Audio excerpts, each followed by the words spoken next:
It's all quiet in the underground bunker. Doors closed, locks bolted. But the Great One isn't just resting on his laurels. He's making sure your weekend is even better by giving you his best. This is the best of Mark Levin. I went to California over the weekend to go to a fantastic event at the Claremont Institute. I have deep and long ties to the Claremont Institute. They have a Lincoln Fellow program and other programs since. And I was in the first class of that Lincoln Fellow program. Good Lord. It's got to be more 35 years ago, give or take. And at that time, the president of Claremont was Larry Arnn, who's the president now of Hillsdale College. And I want to thank them for a very kind reception, all the people who were there. I want to thank them for giving me the Statesmanship Award, which is a big deal there at Claremont and for me, and I appreciate it. As you can tell, I sound a little under the weather because I'm a lot under the weather. It never fails, because when you meet a lot of great people, they want to talk to you, shake your hand, and you get to smell their breath, Mr. Producer. I mean, right in your face. And so here I am. Now, that said, it was a room of tremendous patriots. An honor to be with them. And I want to thank Molly Hemingway and her wonderful husband, Mark. Had a great time. We were at the table together, and she introduced me, and she is fantastic. I was sitting next to Mr. and Mrs. John Eastman, which was also a great honor. History will deal with what was done to him. It's not possible for the body politic to deal with it today. It's so corrosive and so tyrannical.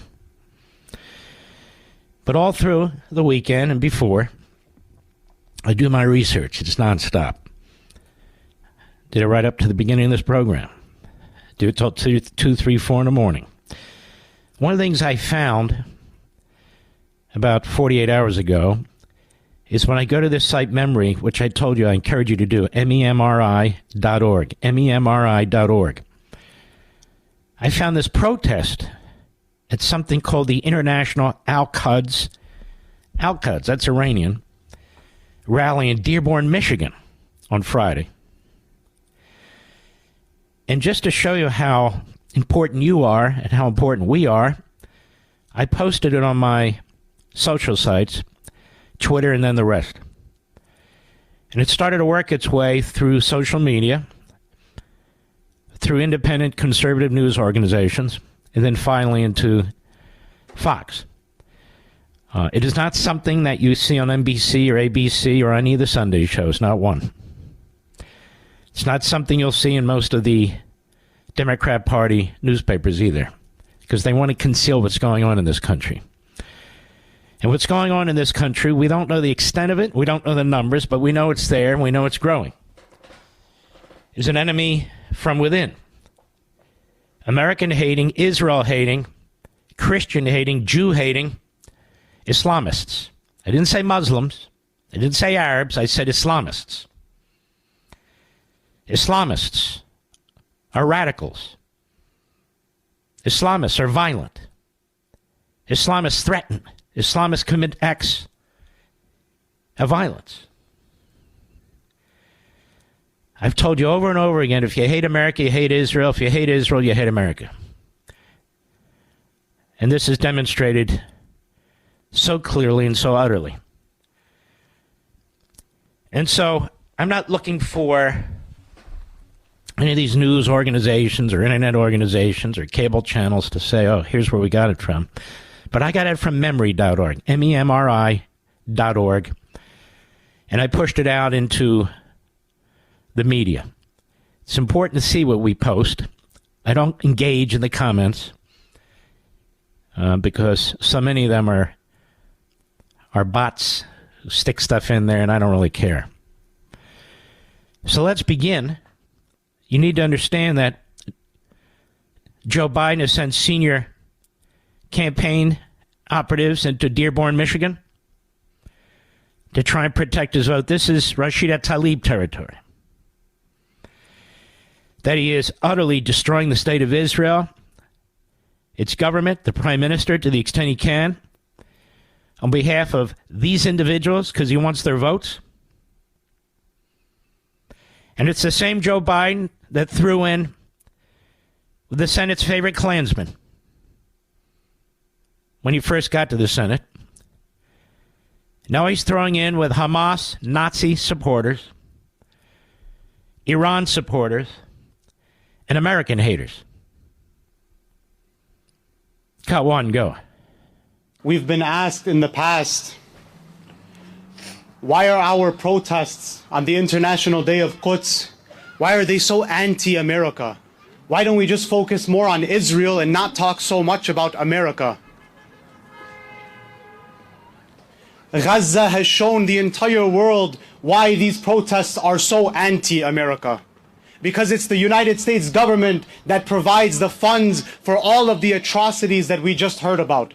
And this is why Imam Khomeini, who declared the International Day of Quds, this is why he would say to pour all of your chants and all of your shouts upon the head of America. Now understand, folks, Quds is it's like the SS of Iran. When you see commercials, Tunnels to Towers, Wounded Warriors, these other fantastic groups, and these men without limbs, some of them with horrendous brain damage and so forth, the Quds were behind most of that. The Quds. Particularly as it applies to the war in Iraq.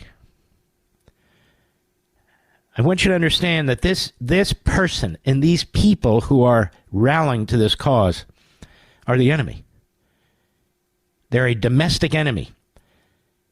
And if we had a real administration that cared about our country's security, our country's future, they would be looking at the status of each one of these individuals. If they're a citizen, if they seek citizenship, or if they're not a citizen, and deal with them accordingly. And let me suggest to the FBI, rather than infiltrating the Catholic Church, which is not a danger to anybody, you need to get your head around and your hands around what's going on in Dearborn, Michigan, and places just like it. These are no-go zones in America now. I've talked about this last week. These are no-go zones. Certain people of certain faith, with certain symbols on their clothing or on their heads or certain facial hair, they can't go into these areas. It's like the suburbs of Paris or towns around London and Berlin.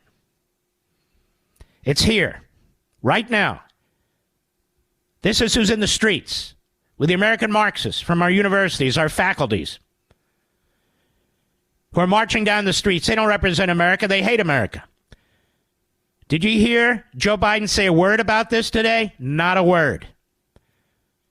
When's the last time he stood up against these Islamists and talked about anti-Semitism in this country? Never.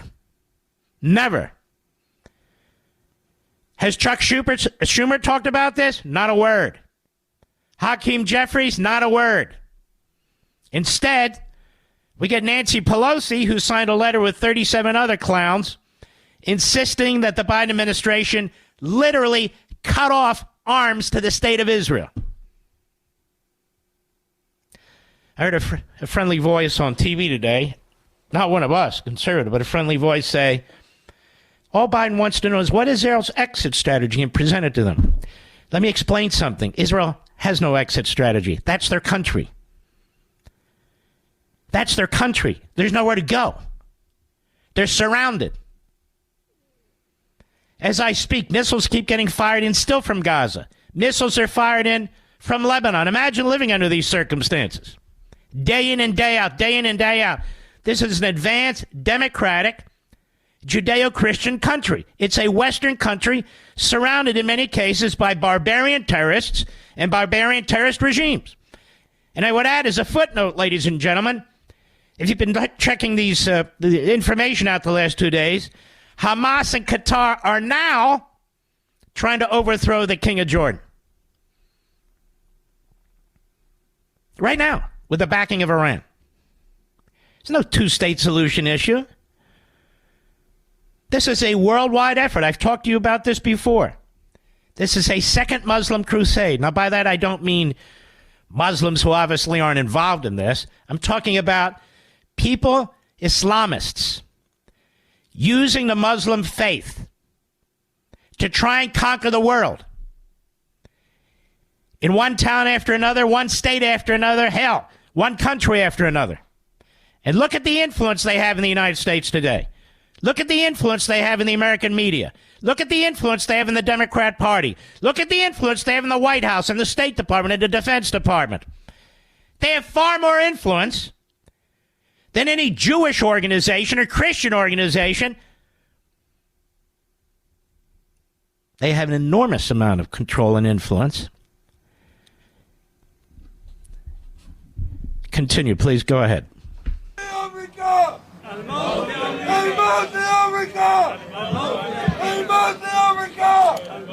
Malcolm X said, and I quote, "We live in one of the rottenest countries that has ever existed on this earth." I love it when people with thick accents in this country, who don't have to be here, or maybe they're second generation, talk about how horrible America is. You need to hear this. You need to understand what's going on. You're not going to see it on MSNBC or CNN.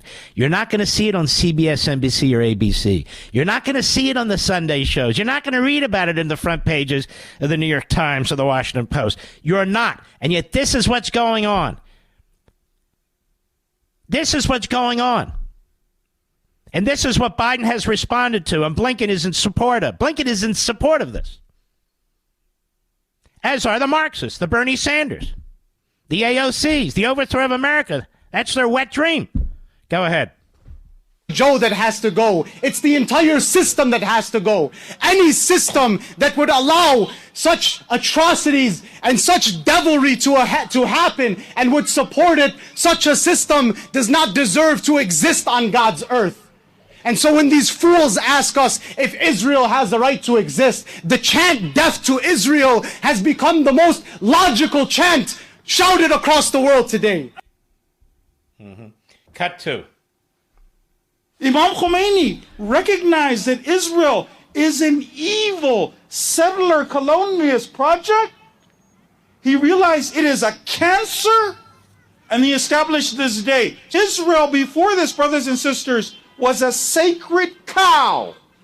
Nobody could criticize Israel. Everybody was terrified of being anti-Semitic. Everybody was afraid of them. But now, the people of conscience very openly will criticize Israel. They recognize Israel for what it is. Israel is ISIS. They are Nazis. They are fascists. They are racist. The people of the world now know this. I believe that was an imam. Again, I want you to bookmark memory.org, MEMRI.org. You'll be way ahead of the knowledge game before any of these other news outlets even think about reporting this. And the border's wide open. People coming in, including from the Middle East. You have to assume a certain percentage of them hate the country. You have to assume a certain percentage of people coming into this country from wherever they are want to do violence to this country. And when you heard these two rat-think reprobates, I wanted you to know that these are the people that Joe Biden is carrying favor with. And he never says a damn thing. Nothing. And the FBI knows what's going on in Dearborn, Michigan. And when the editor of Memory.org wrote his piece in the Wall Street Journal, the rest of the media attacked him. Because the rest of the media are perfectly comfortable with this. Their silence speaks 1,000 volumes. Right, Jake Tapper? Right, Wolf Blitzer? Right? Right, Joe and Mika Scarborough? Mark Levin.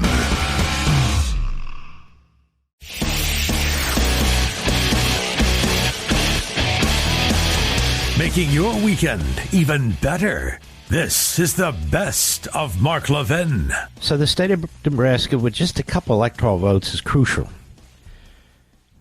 You know, Maine does what Maine does, but Nebraska has the same bizarre system.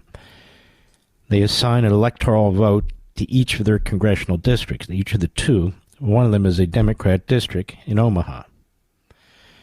And yet the Republican always wins a significant majority in Nebraska. So it's set up in a way that the Republicans lose an electoral college vote. And so there's a movement afoot to fix that. So when Donald Trump wins Nebraska, he's not assigned one electoral vote and Biden one electoral vote. Notice none of the dark blue states do that because it's stupid. Notice none of the other red states do what Maine has done because it's stupid.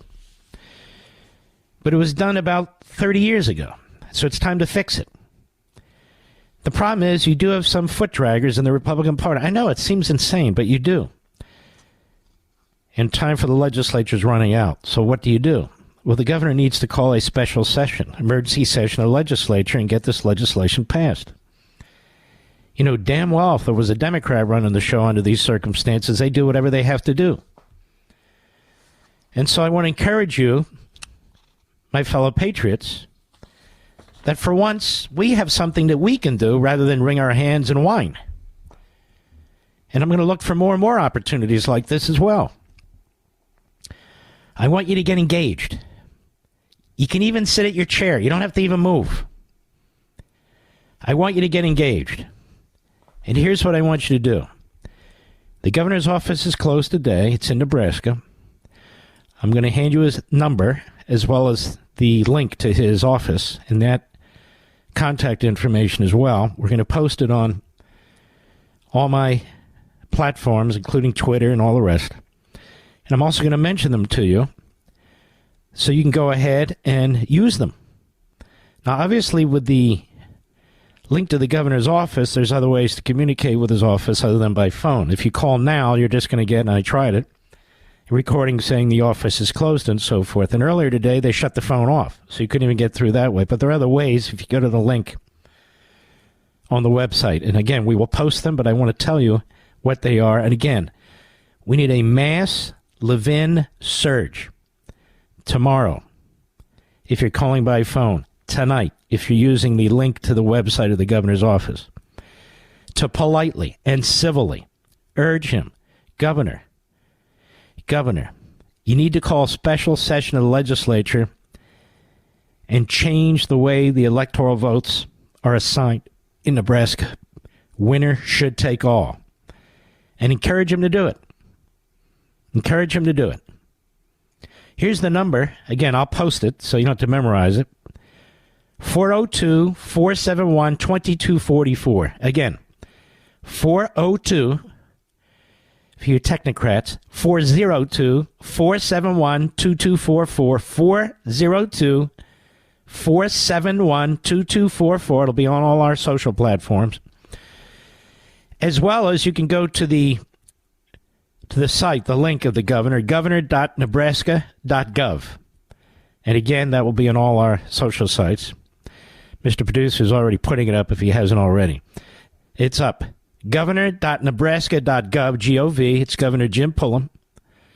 Or Pillen, I should say, P-I-L-L-E-N. And again, just politely, they need to fix their electoral college count system there. We can't lose this election by one electoral college vote, folks. It's just ridiculous that we seem to do things that are counterintuitive and counterproductive. As I say, only 2 states do this. One of them is Maine. Maine can be problematic. Sometimes we win it, sometimes we don't. But Nebraska, we win. And we're handing one of the electoral college votes to the Democrats every time. That's just stupid. There's really no rationale for this. That's not populism.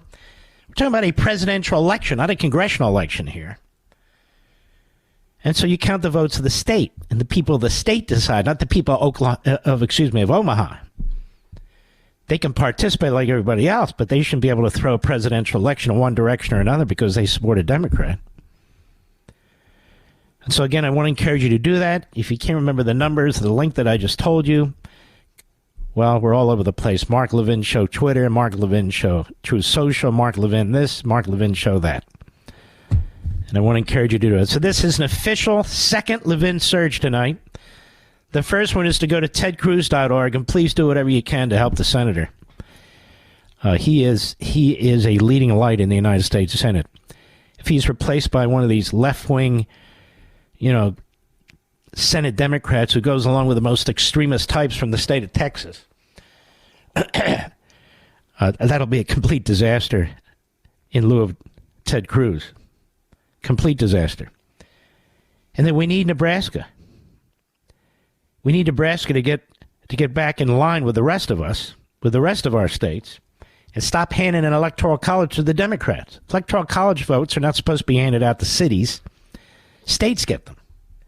It's the vote of the states, not the vote of pieces of the states.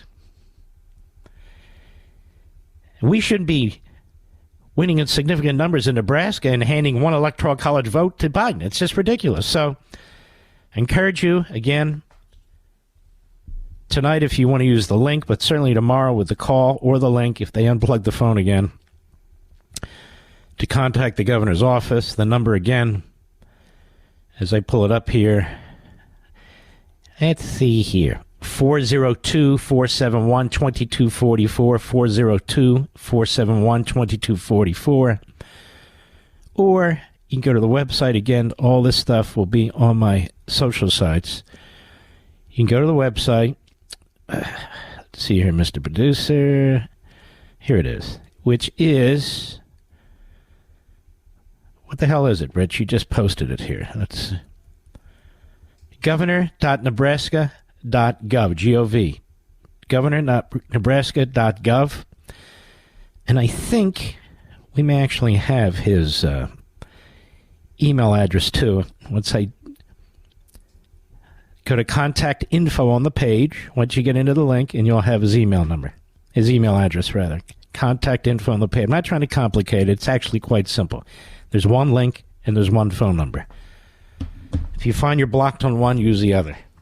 If you want to act tonight, use the link, not the phone number. I think I've spelled it out pretty straightforward. Very, very important that they call a special session and get this done, as the Democrats would. All right. There's no way I'm going to be able to cover all this. It's a very important piece that nobody's even mentioned. It's a piece by Awi Ferdigrun and Rand Kivitz.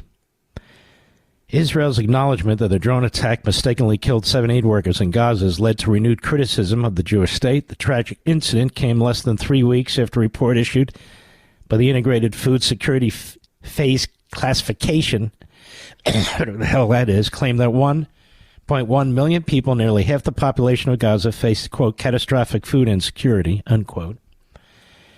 Conditions at the northern Gaza will face famine by May if hostilities continue. The European's High Representative for Foreign Affairs and Security Policy, Joseph Borrell, blamed Israel, saying starvation is used as a weapon of war. Israel is provoking famine. U.S. officials unveiled a UN ceasefire resolution that cited famine conditions after the IPC report came out. But Hamas, which has been hoarding food and stealing from Gazans, is the root cause of Gaza's suffering. As Congressman Jim Hines, a Connecticut Democrat and ranking member of the House Intelligence Committee, stated in a CNN interview, quote, Hamas has a long history of stealing aid, needs to stop that in the interest of the people they purport to represent. Well, that's a tough message. Israel has tried for years to balance its interests with those of innocent Palestinians. Its maritime blockade did not stop Gaza from being self-sufficient in fruits and vegetables, with enough left over to potentially export. Despite the war, 3/4 of greenhouse acres were still available as of February 15th. So in other words, they didn't take out the farms and everything. According to a United Nations Food and Agriculture Organization report, which has the latest available data, Israel's coordination of government activities in the territories indicates that bakeries can still provide over, quote, 2 million breads, rolls, and pita breads a day. Since the war began, the Israel Defense Forces have engaged in what West Point Urban Warfare Studies Chairman John Spencer, who was on my show the other night, described as a remarkable, historic new standard for wartime treatment of civilians, resulting in a civilian-to-combat morality rate that is historically low for modern urban warfare. He said Israel regularly provides warnings of impending attacks, assists with evacuations, even stops its attacks on a daily basis to allow humanitarian aid to arrive. As I said at the top of the show, I didn't invent this thought, but it's a brilliant thought. This is the only war with a victim that is now defending itself from the annihilation. The perpetrator is supposed to be feeding the perpetrator's population. So Israel's not only fighting to protect its citizens, it's supposed to be feeding the citizens who voted in Hamas. Now, how many of you veterans out there, especially combat veterans, have you ever seen anything like this before? Despite the recent tragedy, the IDF tries to ensure that Gazans don't starve throughout the war. The data show that 290,000 tons of food and beverages have been delivered to Gaza since October. Recently, as many as 200 truckloads a day. Full distribution of these supplies would deliver about 1.82 pounds of food daily for the 2 million people in Gaza. Based on FAO estimates of the average daily consumption in Asia and Africa, where Gaza is situated, this alone will be enough to supply 50% of Gazans' daily consumption needs on top of the food they continue to produce themselves. Israel has also collaborated with America to provide further aid. The Biden administration recently announced plans to build an emergency pier that would provide 2 million meals per day. This idea was first suggested to Biden by Netanyahu last October, just weeks after the war started, by Netanyahu. Unfortunately, this is not the first time that leaders have been misled about the data surrounding the Israel-Hamas war. For example, policymaker and news media have repeatedly cited casualty numbers. We've talked about this ad infinitum, taken from none other than Hamas itself. And, of course, Abraham Weiner, who I brought on my Fox show as well as this radio show, professor of statistics, data science at Wharton, University of Pennsylvania, he said the numbers aren't real. For one thing, he writes, there's little variability in the daily reporting. He goes through it, and we've already done that. But Biden doesn't care. He doesn't care about facts. He doesn't want to believe any of that. He's on a mission. And he wants to get a vote from the Dearbornistan Islamists, who are now out of the woods, talking about destroying America from within. The enemy from within. And it goes on. And it goes on. Mark Levin.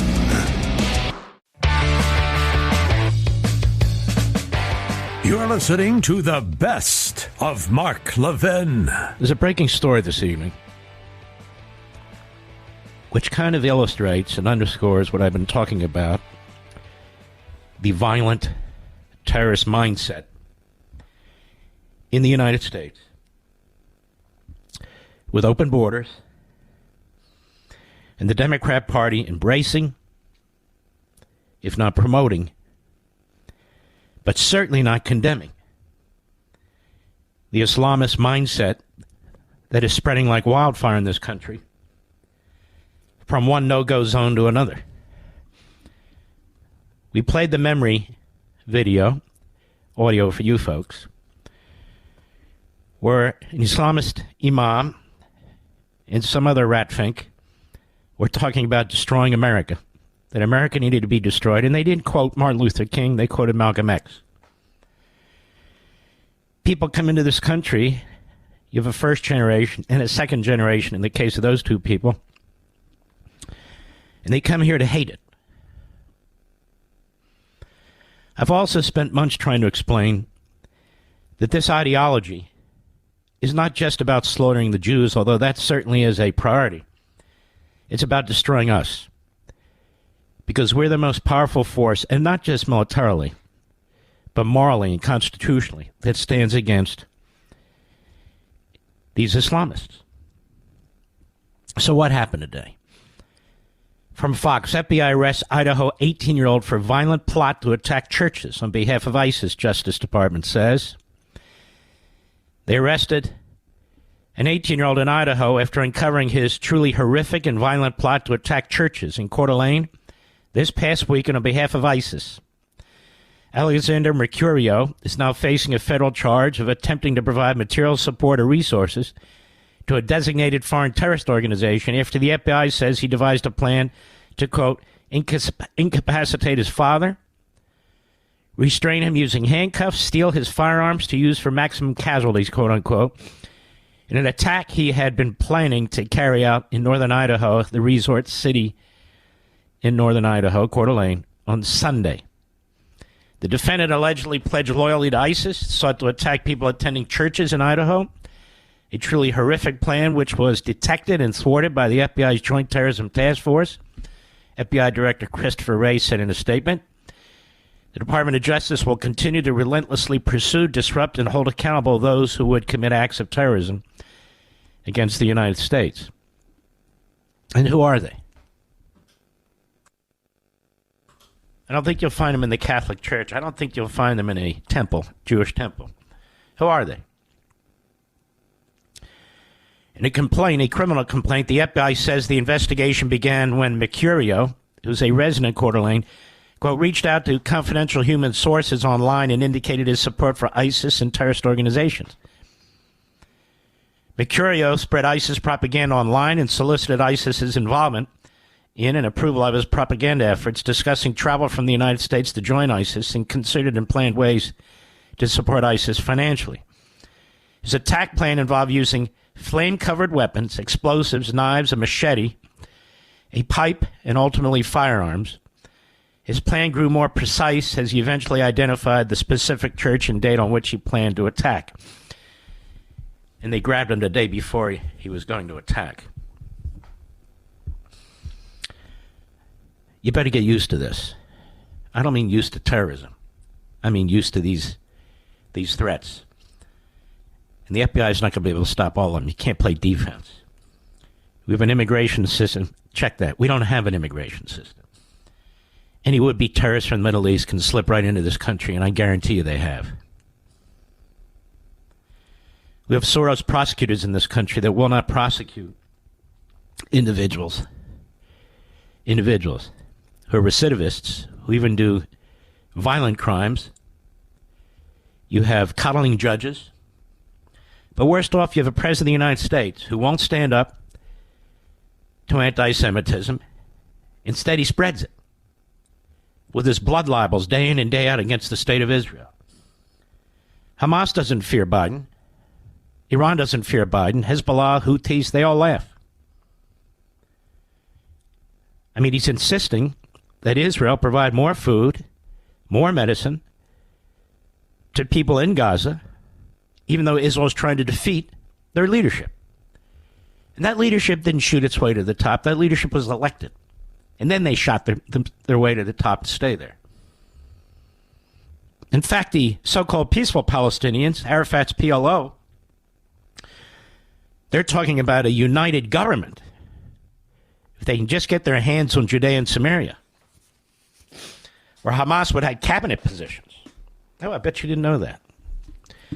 So in the middle of all this, Joe Biden is actually reaching out to Dearbornistan because he doesn't want to lose the votes of the Rashida Tlaib constituency. Of course, the media are not going to report this. They'll attack anybody who exposes it. They can attack all they want. The truth is the truth. They have no influence over people like me. Matter of fact, the more they attack, the more I push back. But you are going to see much more of this. Because of the rhetoric Biden uses, because it's now okay. Look, the heads of Hamas, memory.org, interpreted what they said. They are celebrating the position of the Democrat Party and the American media and the Islamists and Marxists in the streets. They're celebrating it. It's open season now. It's open season on the United States. It's open season on Israel. Open season. Dearbornistan, that's what I've been calling it because that's what it is. The propaganda that Joe Biden uses against the state of Israel could be used by skinheads, Klansmen, neo-Nazis, Islamists, his blood libels. And of course, Antony Blinken, whose family is bought and paid for by George Soros, for him this is ideological. He doesn't really care. Everybody said to me, he's actually Jewish, you know. His mother was Jewish, which is fine. That's great. but he has no connection to the Jewish faith. Well, his grandparents or his great-grandparents, or one or more of them, had suffered through the Holocaust. But that's not him. He hasn't suffered through anything. And so why is he playing footsie with Iran that wants to create another Holocaust? Why is he there helping to fund Iran? I don't give a damn about his lineage. In fact, that underscores what a complete insane buffoon this ideologue is. Blinken's a traitor. He was involved in getting, in the first place in the Obama administration, as Deputy Secretary of State, he was involved in that deal intimately that would ensure that Iran would have nuclear weapons. Now he's involved as Secretary of State to ensure that Iran has nuclear weapons. There's not a single media outlet in America that has asked Blinken or Biden, what are you doing about the nukes that Iran is developing? Even on these surrogate sites, Mediaite, Media Matters, these Soros-related or Dan Abrams-related sites, not a word, nothing. And so here's a case where this guy was found out and nabbed, and there'll be many cases where nobody's found out and not nabbed, and the horror will be done. And even today, Joe Biden has said nothing. He said nothing when the comments were made in Dearbornistan. Nothing. He said nothing when those Poison Ivy League presidents of those universities said what they said. He said nothing. No speech to the nation. No concern at all. Mark Levin.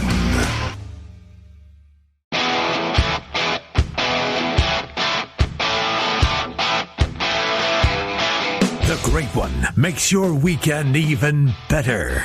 This is the best of Mark Levin. Joe Biden, a nasty man who should never been anywhere close to the Oval Office. Again today, listen to this one. Cut 4, go. My predecessor and his MAGA friends wanted, I love the phrase, the language they use, they want to terminate the Affordable Care Act. Terminate. Well, guess what? Killing millions of Americans, take them off of health care. You listen to this? Let's just stop a second. Killing millions of Americans. Donald Trump is not a philosophical conservative. When it comes to Medicare and Social Security, when it comes to certain of these programs, healthcare and so forth, he's actually relatively liberal on these programs. And so it's Joe Biden that has the history. And I've played the audio for you repeatedly. I played the video on Fox and on the Blaze. Who's gone after Social Security in 1984, 1987, 2004, 2007, 4 times, at least. Is Obamacare God's gift? Most people with Obamacare don't care for it that much. Is that the only way to go? No, there's options. There are other ways to address this. So his view is, if you don't support Obamacare, you're going to kill millions of people? Now, they say we should elevate our political speech. Is this elevating it? So far, Donald Trump is the greatest threat to democracy. Donald Trump's going to kill millions of people who are on Obamacare. Donald Trump's going to destroy Social Security and Medicare. Listen to this one. Cut 5, Mr. Producer. Go. When it comes to Social Security and Medicare, my predecessor recently said, quote, there's a lot you can do in terms of cutting. What he's talking about is fraud. He's never supported cutting it. So Biden is lying again. It's Biden. That's the history of Biden in the Senate, who over and over again talked about that. But listen to his propaganda. Go ahead. Love it. Right on cue, House Republicans released their budget that would raise the retirement age of Social Security. Now, what it would do is a proposal that's been on the table for 3 or 4 decades. That is, for people who are, say, 40, 45 years old, they'd raise the retirement age by a couple of years because Social Security is going broke. Trump has not endorsed that. I endorse that. Would you rather be eligible for Social Security at 67 rather than 65, or not have any Social Security whatsoever. That's the issue. But you can't have a rational debate when you have a guy like Biden. Biden can only win. Listen. So just listen to this. So Trump wants to destroy democracy. Trump wants 2 million people to die. Trump wants people on Social Security to go without. He wants people on Medicare to go without. Where's this coming from? It's coming from a man who has used these tactics to character assassinate people before as chairman of the Foreign Affairs Committee, as chairman of the Senate Judiciary Committee. He used these tactics against Robert Bork, against Clarence Thomas. He used these tactics against all kinds of nominees for district and circuit judgeships. He uses these tactics when he runs for office, or did, in the Senate. And the media will let him get away with it. He talks about the greatest debt in American history due to Trump because of tax cuts. The problem are not tax cuts. The problem is spending. Everybody said this. Even some people on the left have said this. But he doesn't care. He's got Pinocchios coming out of his ass from these fact checkers who say, no, that's not what happened. He doesn't care. And this is how he hopes to win. And you might. Because an appellate judge today ruled that the case brought by Alvin Bragg in front of a corrupt judge, intellectually, politically corrupt. I'm not saying he's taking money. I'm saying he's a hack. A case that never should have been brought, a case that was turned down 3 times by the Federal Election Commission, the U.S. Attorney's Office, and his own office, that it should go forward. April 15th. April 15th. That's 6 days from today. 6 days. President Trump will be brought before a phony judge, phony court, phony prosecutor, phony jury. They'll go through the motions. 34 counts, I believe it is. 34. All they need is 1. Jury of your peers, not a jury of left-wing Democrats in Manhattan. No, it doesn't matter. Doesn't matter. And, of course, they'll have a right to appeal. But it'll be too late between the media and the way Biden talks and the rest. And they know this. They know this. If I had to sum up Joe Biden, I'd say he's a lowlife. That's basically what he is. He's a lowlife.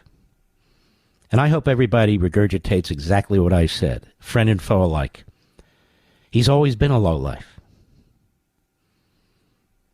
Always been a lowlife. Anything for power. He has no real world experience. He gets elected when he's 29, sworn in when he's 30. He's immediately part of the segregationist racist wing of the Democrat Party. Now he's part of the Marxist fascistic wing of the Democrat Party. Not all that far apart if you give it really serious thought.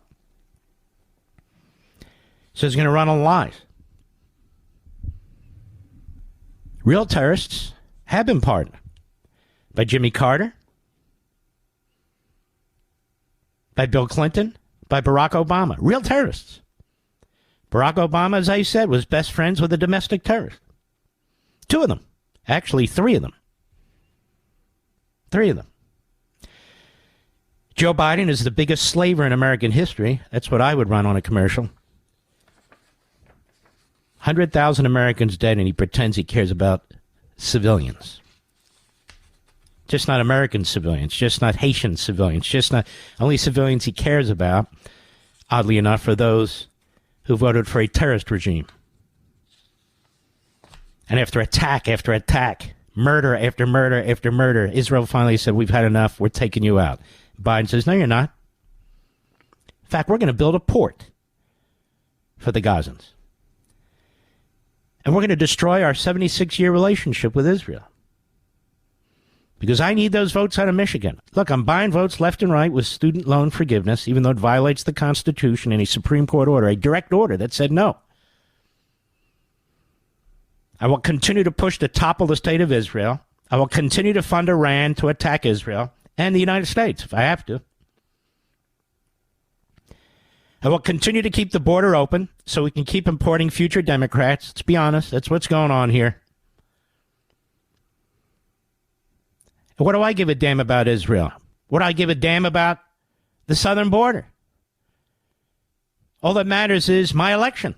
Power. That's all I've ever done. That's all I've ever pursued in my entire life. I'm speaking as Biden. Election after election. Power after power. That's what he's doing. Look at the things he says about Trump. He doesn't even call out the Islamists from the other day. Not a word. Nothing. The presidents of these universities, not a word. Nothing. Zero. The little crystal knocks going on all over the country. Not a word. Nothing. No-go zones now popping up across them. Not a word. Nothing. Zero. The greatest danger to you, my fellow Americans, is Joe Biden. He's destroying our economy. He's destroying our supply chain. He's destroying our energy system. He's destroying small business. He wants to tax you into oblivion. He wants your money. The only reason they want to raise taxes is so they can control you, so they can control what you earned. Inflation, he denies there's inflation. I ask you, is there inflation? We know that food prices have gone up 40% since the end of 2009. 40%. 40%. $100 in groceries in a grocery basket today is $140. He doesn't care. You're paying for the food that he puts in his big mouth. You always have. Or the communist Chinese have, one or the other. So Trump is a threat to democracy. Was he a threat to democracy when he was president for 4 years? There's not a single court order that he violated. None. Zero. They tried to take him out from day one. Russia collusion, planning stories, 2 phony impeachments, a criminal investigation. They came up with nothing because there was nothing. It is endless. But this is more than a war on Trump. It's a war on you. Listen to the way he says, MAGA, MAGA, make America great again. MAGA, MAGA. He hates you. He despises you. He doesn't care. Israel goes under, Israel goes under. United States goes under, the United States goes under. Remember what I keep telling you. For a guy like Biden, it's party. Party matters most. Power, power, power, power. Like these communist regimes. The country is nothing unless it's controlled by their party, a monopoly party. That's what we have. A party that wants to change our election laws, and Schumer tries it every year right out of the box, so they can't lose. And then they talk about voter suppression. The party of voter suppression talking about voter suppression. They have no respect for black people, none. With the kind of propaganda and rhetoric they use in black communities or focus on black individuals, it's grotesque. While he's Orbelphobus standing in the schoolhouse doorway, preventing little black kids from getting the hell out of these lousy schools. He's the one stopping it. Because he doesn't believe in integration in our public schools. He said so. Oh, he's changed. No. A chameleon only changes for their own purposes. He's not changed. He's the same hateful bigot he's always been. First it was the blacks. Now it's the Jews. It's that simple. Democracy and freedom, the greatest threat is Trump. Who do you think our enemies are rooting for? China and Russia? Iran? North Korea? They're rooting for Biden. Who do you think the drug cartels are rooting for? They're rooting for Biden. They've never had it so good. Who do you think the communist regime in Cuba and Nicaragua and Venezuela, who do you think they're rooting for? Biden. Of course. Who do you think the prisoners, the criminals in our jailhouses across the country are rooting for? Biden. The American Marxists, the American Islamists, who are they rooting for? Biden. Biden. The Democrats always win, Dearbornistan. Why is that? Why is that? It's called a rhetorical question. Mark Levin.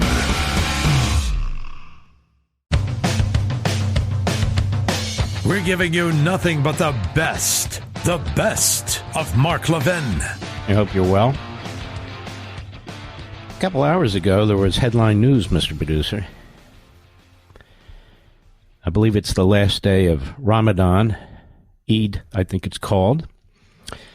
And it's Islam's holy month of fasting.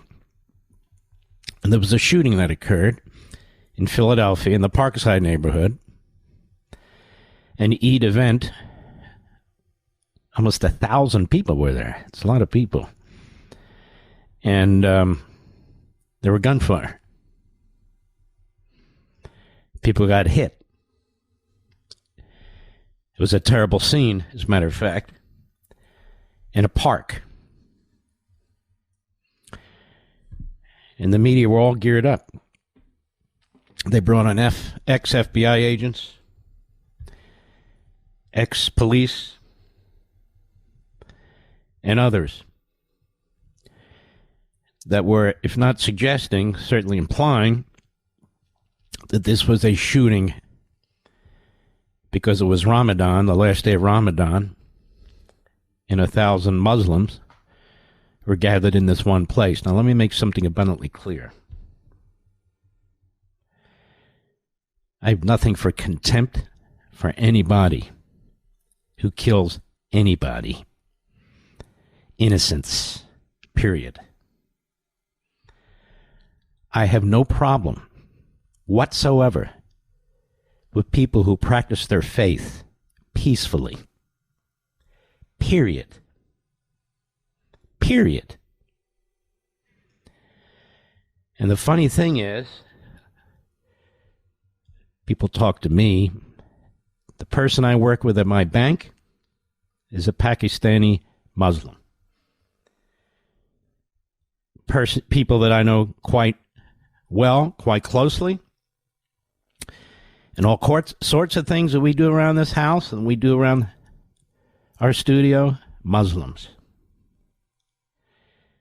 And they are disgusted, many of them, with the Islamists because they threaten them too.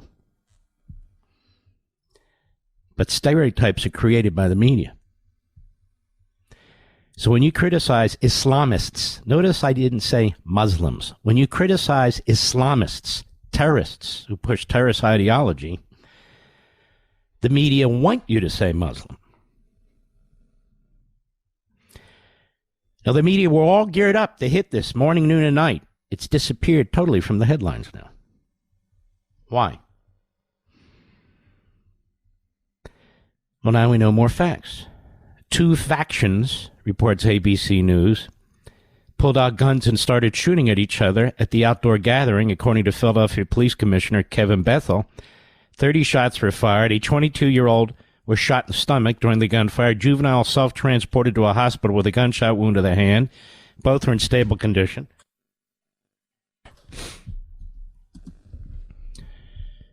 An officer at the event shot a 15-year-old boy who was allegedly armed with a gun. According to Bethel, the teen was shot in the shoulder and leg. The officer recovered the firearm and transported the teen to a hospital. A child also fractured their leg. They were hit by a responding officer's car. 5 people have been arrested in connection with the shooting. They include the 15-year-old who was shot by the officer, as well as 4 suspects, 3 juveniles and an adult, who fled the scene with guns, multiple guns. According to Bethel, 5 weapons were recovered. A motive remains unknown. But they said 2 factions pulled out guns and started shooting at each other. So the headlines disappear because the media wanted it to be something else. They certainly thought it would be something else. That's not to say that can't happen. There's a lot of very evil people. A lot of very evil people. It's not to say it can't happen, but it didn't. The media, the American media. There's a lot being said today about a gentleman named Yuri Berliner. He's a very courageous man. He's a veteran reporter, employee of PBS, of NPR rather, and an editor. And he's worked very closely with people who work there for a long time. And apparently he wrote a piece in the Free Press, which I want to get to momentarily. But here's what amazes me. He doesn't tell us anything we didn't know. The fact is that he's very brave in coming out and telling us, reinforcing what we already know. So I would tell my colleagues in TV and radio, it wouldn't hurt you.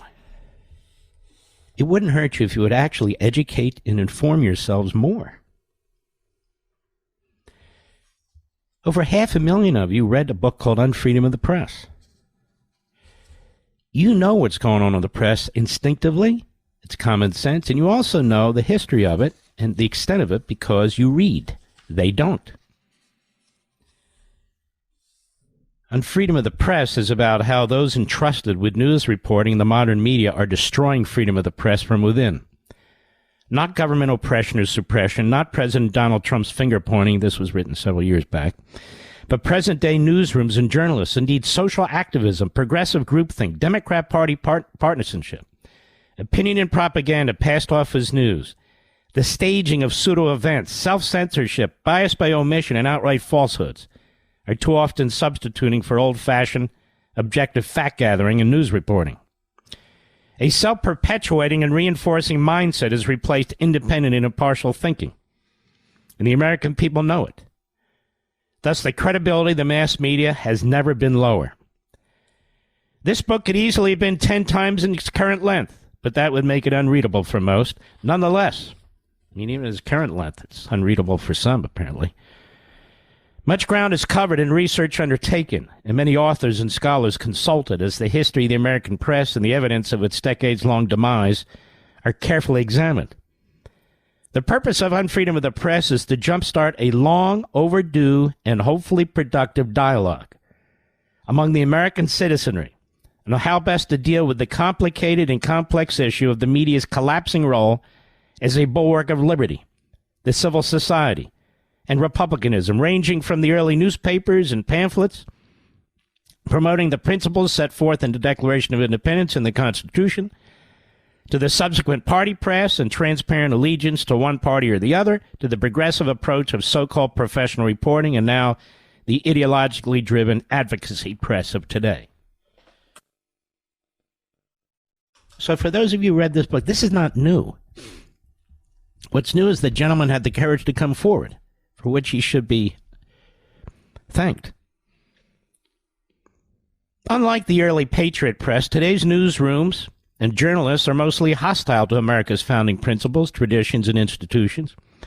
They do not promote free speech and press freedom, despite their self-serving and self-righteous claims. Indeed, they serve as societal filters attempting to enforce uniformity of thought and social and political activism centered on the progressive, aka American Marxist ideology and agenda. Issues, events, groups, and individuals that do not fit the narrative are dismissed or diminished. Those that do fit the narrative are elevated and celebrated. Of course, this paradigm greatly influences the culture, the government, and the national psyche. It defines a media-created reality, whether or not it has a basis in true reality, around which individuals organize their thoughts, beliefs, and in some cases, their lives. Yet there is mystery and opacity that surround all of it.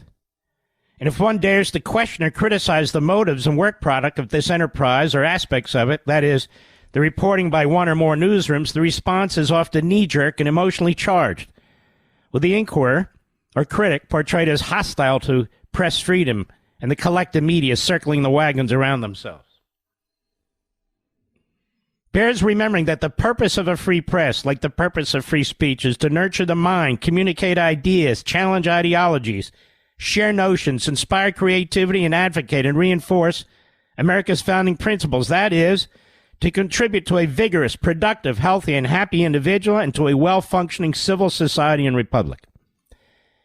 And the media are to expose official actions aimed at squelching speech and communication. But when the media function as a propaganda tool for a single political party and ideology, they not only destroy their own purpose, but threaten the existence of a free republic. It is surely not for the government to control the press, and yet the press seems incapable of policing itself. We must remember, we are not merely observers. We are the citizenry, we the people, for whom this nation was established and for whom it exists, in order to form a more perfect union, establish justice, ensure domestic tranquility, and I quote, provide for the common defense, promote the general welfare, and serve the blessings of liberty to ourselves and our posterity. Hence, we must demand a media worthy of our great republic. And we begin the process by informing ourselves about those institutions and individuals and their practices and standards who, by their own anointment, proclaim the high-minded obligation of informing us. That's the 3-page introduction on freedom of the press. It only gets better after that. So it is somewhat curious that this book that was number one on the New York Times bestseller list for a month or two, maybe 3, but sold over 500,000 copies, received virtually no notice on any conservative newsroom other than on the internet. Why would that be? I'm not saying opinion makers, I'm talking about newsrooms. Now comes forward Yuri Berliner, a veteran of the Public Radio Institution, and he says the network lost its way when it started telling listeners how to think. And you already know this. What's unique here is that somebody's come forward, still works at NPR, so he comes forward at potential personal attack against him, and that's what they've started to do. And he says in the free press, and I will note that the New York Times opinion page or book review section never reviews my books. Not when Barry Weiss was there, and not since. And that's okay. They would just trash him anyway. He said, you know, the stereotype of the NPR listener, an EV driving, worldly playing, tote bag carrying, coastal elite. It doesn't precisely describe me, but it's not far off.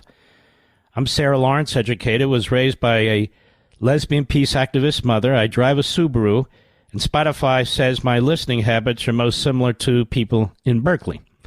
I fit the NPR mold. I cop to that. So when I got a job here 25 years ago, I never looked back. As a senior editor on the business desk, where news is always breaking, we've covered upheavals in the workplace, supermarket prices, social media, and AI. It's true NPR has always had a liberal bent, but during most of my tenure here, an open-minded, curious culture prevailed. We were nerdy, but not knee-jerk activists or scolding. In recent years, however, that has changed. Today, those who listen to NPR or read its coverage online find something different, the distilled worldview of a very small segment of the U.S. population. If you're conservative, you will read this and say, duh, it's always been this way. But it hasn't. Actually, it has. Maybe not at NPR, but certainly in the last multiple decades.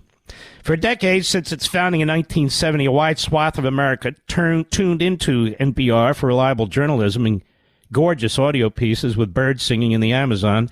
Millions came to us for conversations that exposed us to voices around the country and the world, radically different from our own, engaging precisely because they were unguarded and unpredictable.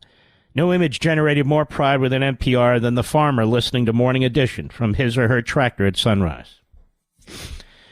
Back in 2011, although NPR's audience tilted a bit to the left, it still bore a resemblance to America at large. 26% of listeners described themselves as conservative, 23% middle of the road, 37% as liberal.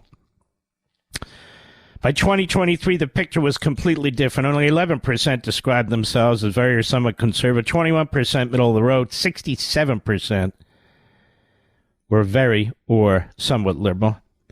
We weren't just losing conservatives, we were also losing moderates and traditional liberals. An open-minded spirit no longer existed within NPR, and now, predictably, we don't have an audience that reflects America. That wouldn't be a problem for an openly polemical news outlet serving a niche audience, but for NPR, which purports to consider all things, it's devastating, both for its journalism and its business model.